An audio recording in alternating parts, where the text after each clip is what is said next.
hearing this one has greatly helped to sift quite a few things and see what is to be taken There is a seriously. complaint against you. You have messed up the whole thing there. Why you touch the plate? With all these people, you see, they come here and tell you about their spiritual experiences, and what do they expect? They want me to pat on their backs and tell them, you are doing all right, do more and more of the same, and you will reach your destination goal. I can't do that.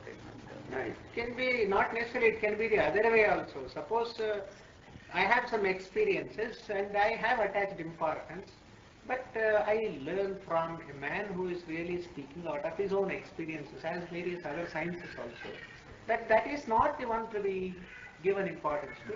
You go ahead in this way. And that also, helps. And also the emphasis has to be made that particular experience which you consider to be something extraordinary is totally unrelated to the final thing you are after. If that is made known, it has helped. No. Maybe the man has saved some years of sadhana. We frustrated one afterwards. To that extent, it really helps. This is very difficult to understand. I always give the example of these tremors, earthquake tremors. So that does not mean that one day there will be an earthquake. If an earthquake hits you, the damage will be so great that these tremors have nothing to do with that at all. The earthquake hits somewhere else, not where you expect that thing to happen. The internal adjustments only has caused tremors elsewhere. Tremors elsewhere. But the actual earthquake is going to hit somewhere else. So when this kind of a thunderbolt hits you, you will find out that all the other tremors you have been experiencing during your what you call sadhana are totally, in fact, no way connected to it. This is very difficult. So that is why very often everybody who is doing sadhana asks me this question: how do you know that what you did, all the sadhana you did, is not responsible for where you are today? I can say that now. It's a beautiful knowledge. Yes. But it may be the other way also. Certain things we know in the positive way. That is, you must do like this, like this. Certain things we know should not do like this. So in this way also it comes. Therefore, not in any way related to this at all. Not a whiff of it, you see. So then you see the whole business of sadhana collapses. Because the sadhana is always related to the goal you have fixed for yourself. It's very difficult to make people understand the absurdity of the whole sadhana business. As I was telling him yesterday, as a matter of fact, what is going on here is the sadhana, because I am blocking every escape door, I'm not even leaving. He said, why don't you leave at least one ventilator? Even that has to be blocked. Put you in a corner like a cat in the bay, or what is that expression? Cat and bay. You must be choked, you see, choked to death as it were. That is the one that ultimately causes the triggers. And that only a teacher, a real teacher can, tell you and point out that, nobody else should talk about it. Not that I claim I am a teacher or anything, please don't get me wrong. Not those people who interpret texts and Quran, nothing, it's totally unrelated. Only such a man can talk, and such a man will never encourage any kind of sadhana, because he knows that sadhana is not going to be. I think to understand that also this person must have attained a certain wavelength. Listen, there is one thing I want to emphasize. If this kind of a thing is to happen to anybody, he will not need the help of anybody, and that thing will happen in spite of everything he does. In spite of everything. But whatever he is doing is blocking that, blocking the possibility of that happening. See, to put it that way is very misleading, because there is in the end nothing to happen. Nothing to happen. There is a paradox, contradiction, he says. It is not a contradiction. No, no, you see, even the other way, it actually has a meaning. Suppose I have a certain mechanism or working thing, you see, where you feed information and whatnot. It is running a certain course of action. And if I don't know and don't allow it, put my finger in that, the whole thing is disturbed. Because if it is happening in spite of me and I don't know it's working. Because you don't realize that whatever you are doing is a self-centered activity. Whatever you are doing on any level, in any direction, is only strengthening the very thing which you want to be free from. That perspective distorts the whole thing. Distorts the whole thing. So all sadhana is a self-centered activity. It is very difficult to understand that.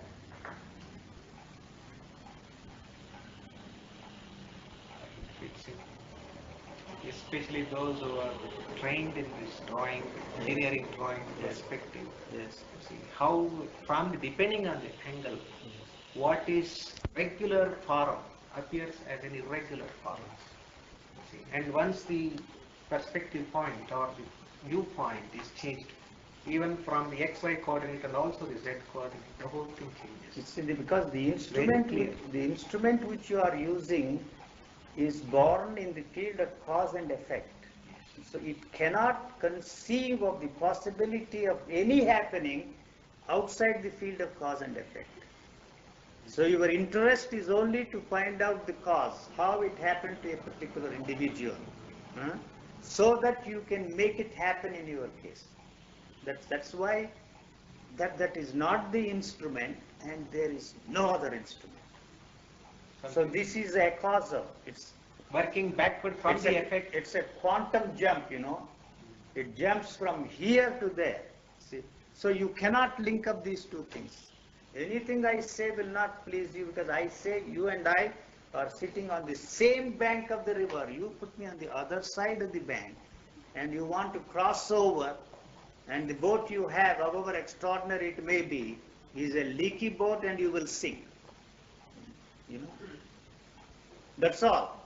Because there is no other bank, there is no river to cross. So it's very difficult to understand that. So you have created the image and put the image on the other side. I say, no, for goodness sake, you and I are sitting on the same bank. There is no river to cross, so there is no need for any boat to cross. And no boatman is necessary. Someone else gave an analogy of the fish swimming in the water, and here each individual, each life is swimming in the cosmos ocean. So it is happening as a natural thing, and we are not aware of it, and we take it.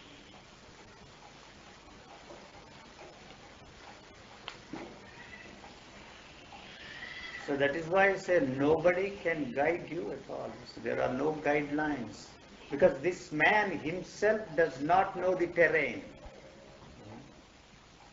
If I knew, I would be able to guide you along. No guidebooks. Nobody has explored this before. So he cannot give you any guidelines. He cannot lead you at all anywhere.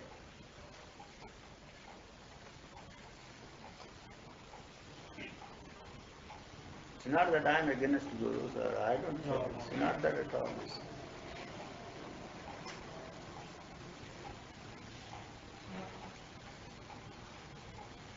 He knows that his books to say that is not the guru. What, sir, you quoted some verse this morning? Huh? Come on, how can you forget? From the Sutra Bhashya. What is that? You are not confirming anything, huh? Yes, you did, sir.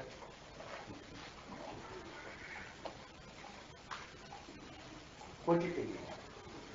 Can you please quote it again, sir? No, you can. No, he doesn't want to do it in his He doesn't want to do it in the presence of all these people because that Secret knowledge. the very thing that I am saying.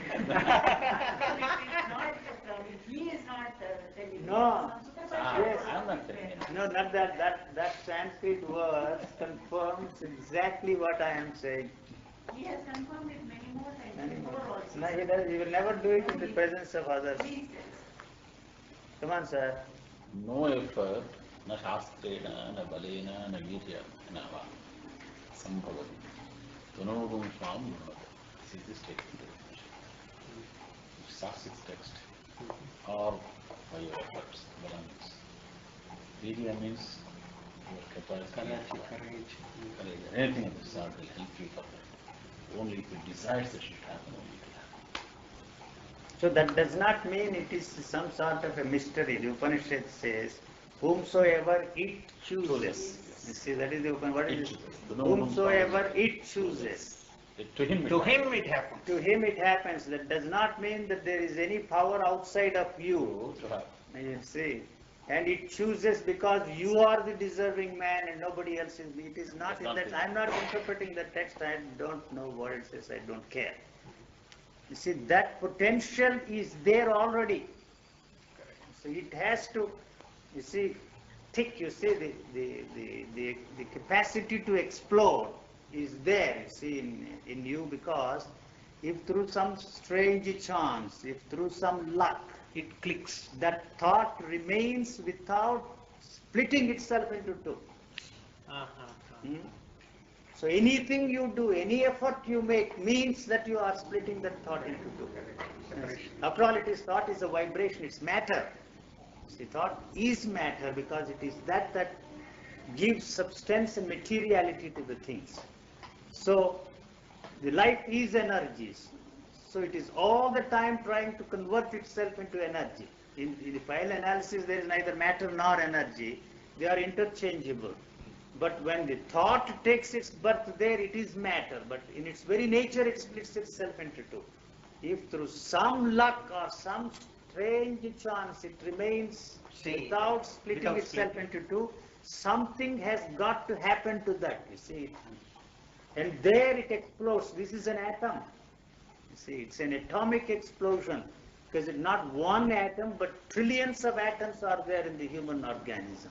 It is an electromagnetic field. When it explodes, it blasts everything that is there. Sets the chain reaction. Chain reaction, one after the other, one after the other, one after the other. So every cell, you see, is involved in that. It's not so easy that you see through some magic power of somebody or the touch of somebody or this doing something or repeating some mantra or standing in your head, this kind of a thing. You are not going to, you can't make it happen at all. It is out. But yet, you see, the possibility of that kind of a thing happening in everybody is 1000%. 1000%. Not that I am placing a carrot before you, but because that is its nature. So that is the reason why it happens to 1 in a billion. 1 in a billion. And why it happens to that individual and not to me, you see. That means you ain't got a chance. Why not me? Why not that happen to me? You ain't got a chance. You see. Because provided such conditions are created at the right moment, At the right moment, you Then see. it happens. That has no cause. That's all that I'm saying. On its own, it has no cause. So it is a causal because I cannot tell you how this happened. There is no how there. That is the reason why I use the word A-causal. It has no cause. And that is exactly the reason why I say it cannot be reproduced. Reproducing a copy Even has recreating no it. value at all. So that is why it cannot be reproduced. So no teacher has reproduced another teacher like him. That is history, not my personal opinion. No teacher. Buddha has left behind only Buddhus, not another Buddha. Useless fellows. Bunch of useless fellows. Repeating that nonsense. No teacher has reproduced another teacher like him. Follow us, he can have it. So Exact that is replica of something him which is cannot be reproduced because in nature, the nature does not use anything as a model. It is trying to perfect everything and then throw it out. And there is another thing is, the other thing is that to believe that all that you are doing to purify yourself has no meaning at all, because that purificatory thing is not going to help you at all. It can make you into a saint, but not touch the other thing. As I was saying, this is also a scientific fact which they have observed. This mutation, if you want to use the word, I have no objection, can and will take place only in the degenerate species, not the perfected species. It's because it's going to throw out something unique which has not been produced before. Freak you. It's a freak. It's a biological freak. Why nature is throwing out these freaks from time to time, nobody can give any answer. It's a freak, you see. It's a biological freak.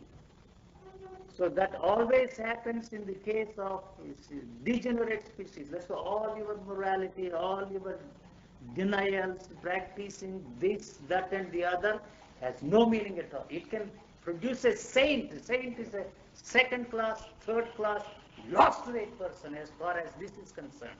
It has no place in the scheme of things. The sage is quite different. That is why the seers of the Upanishads never talked of any morality, never talked of any sadhana, never talked of doing anything. Whereas the saints have always emphasized this: you must purify your body, do this, do that. Nothing is necessary for this kind of a thing. If this kind of a thing is to happen, it will happen in spite of all those things. And I maintain that it is genetically fixed, you see, only such a man, and in such a man, this kind of a thing happen, and nothing that you do can make this kind of a thing happen. Good man, what is a good man good for? Good man is useful for the society, and for the bad man to exploit the good man. That's all. That's all he is worth. See? That's all. So you mean to say that it is not necessary or not admissible for any person to aspire for that? To have it? No, the aspiration is part of your consciousness. You see. So that has to come to an end first. There is nothing that you can do to stop it.